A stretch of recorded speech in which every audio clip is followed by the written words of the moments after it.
All right. So I'm live here with Willie Cade. You can find him on his YouTube channel, Deer Facts, which is linked down below. He has been a regular on the channel and discussing a lot of stuff regarding John Deere and right to repair. And recently, it looks like the DOJ has decided to start going after John Deere. So thank you very much for taking the time to come on. And can you talk a little bit about what is in this very long complaint and what you think may come of it? Yeah, interestingly enough, they had to ask permission to get extra length for this from the judge, which I thought was fascinating. What this filing by the Department of Justice is kind of the next step in the Executive Order 14036 on competition that Biden issued July 9th, 2021.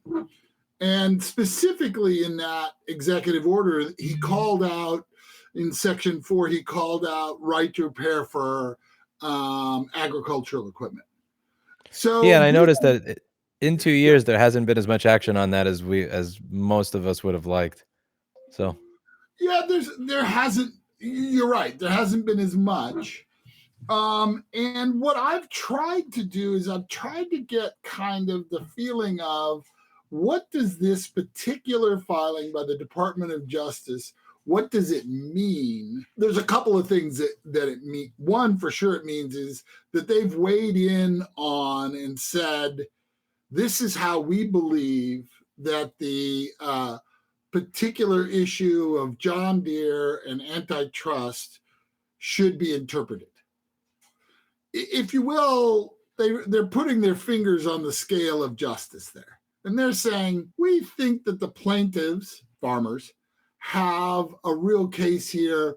And judge, we want to encourage you, because we can't tell you, obviously, we want to encourage you to continue the process and go forward with an actual case so that you can see the facts before you in your courtroom. I said the first interesting part was the fact that they made it 23 pages instead of 15, and they were also using the Kodak case from about 30 years ago here, where they're saying that like the Kodak went out of their way to make it so that service and parts for Kodak equipment was not interchangeable with other manufacturers' service and parts. The relevant market from the Kodak equipment owner's perspective is composed of only those companies that service Kodak machines. So like the fact that they referenced that is really cool because I remember referencing that 2 years ago in the white paper that we wrote to the FTC when trying to say there has been a precedent for regulation against anti-repair practices. Right. And kind of they also talked about the pushback that John Deere was trying to say is, oh, well, people know that we control all the repair and so we didn't deceive them in that. We shouldn't be responsible for the antitrust element of this repair situation. And basically, the Department of Justice is saying when they cite Kodak is, no, you don't have to be deceptive. You don't have to do any of that. You are just plain controlling or the market, and therefore that's anti-competitive behavior. Yes, as in short, Deere claims that it has neither deceived nor surprised farmers with its long-standing repair restrictions. Right. And so that makes it okay? Yeah. Well, that's what it's trying to claim, and that's kind of what Apple says, and kind of Apple's defense on this one.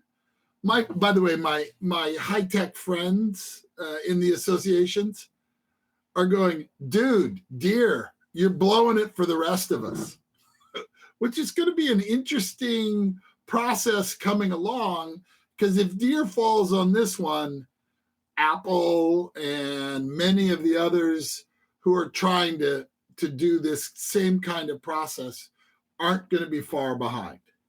The weird part is, Deere's response to people's criticism of the MOU is farmers already do have the ability to have their own tractors repaired by somebody else if they want. We're not limiting you. But then they say in this complaint, Deere claims it hasn't deceived farmers or surprised them with repair restrictions. So you're admitting to the existence of repair restrictions while simultaneously fighting right to repair legislation in all these different states by saying that there are no repair restrictions. So it's really one or the other. And it's like, do you have a different group of people that lie to the DOJ versus the group of people that lied to state legislatures? Did they mix up their stories that day, or like what? And if you look at a previous filing a joint filing between the plaintiff, the farmers, and John Deere.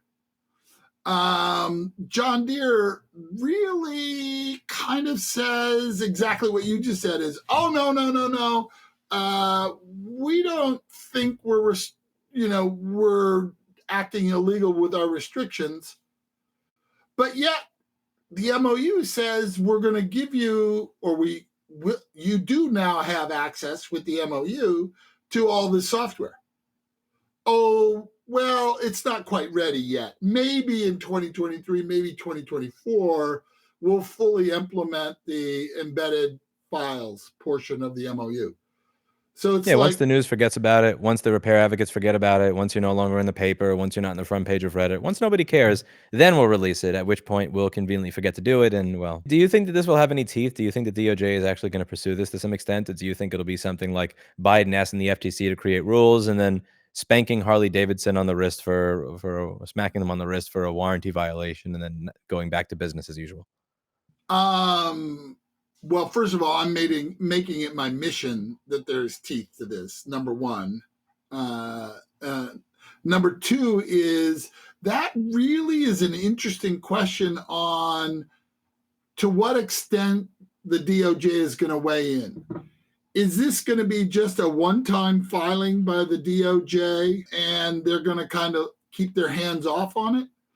Or are they going to be sitting in depositions and making specific discovery requests? I've had a couple of different opinions on that, but frankly, one of the opinions that I value most says that DOJ may well be a third party in this suit, and they may well be sitting in and making comments and requests of the lawsuit. If the Department of Justice is actually going to be sitting in on depositions and making discovery requests, that's going to be a whole different ballgame. It'll be great for the plaintiffs, because at that point you kind of can't fool people. Let's put it that way.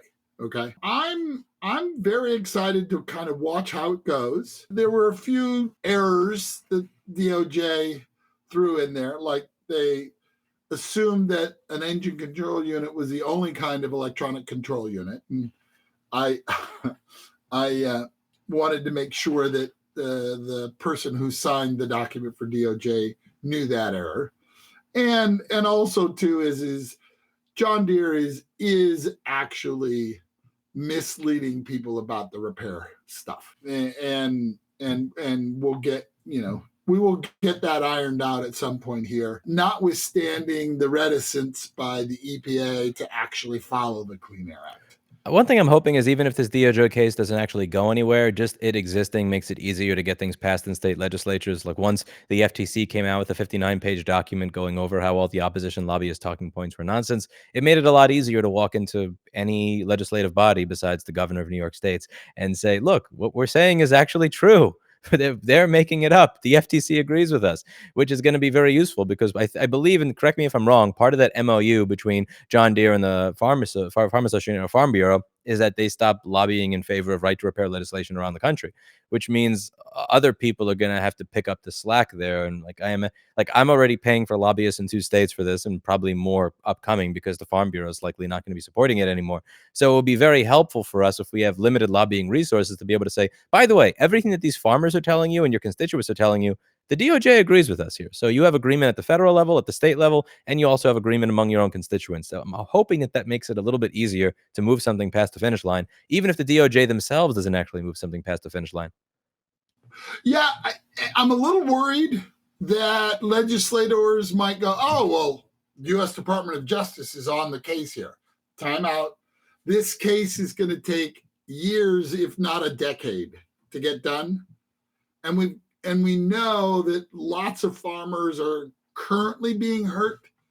So we really need to press the legislators to get something done now. Yeah, and don't do the thing where, like, everybody assumes they see a motorcycle crash and everybody assumes that somebody else called 911. Like, the first thing they teach you when you take CPR AED is you have to say, you call 911, you get me a towel or whatever. Like, you can't just assume that somebody else is going to do it, because then nothing actually gets done.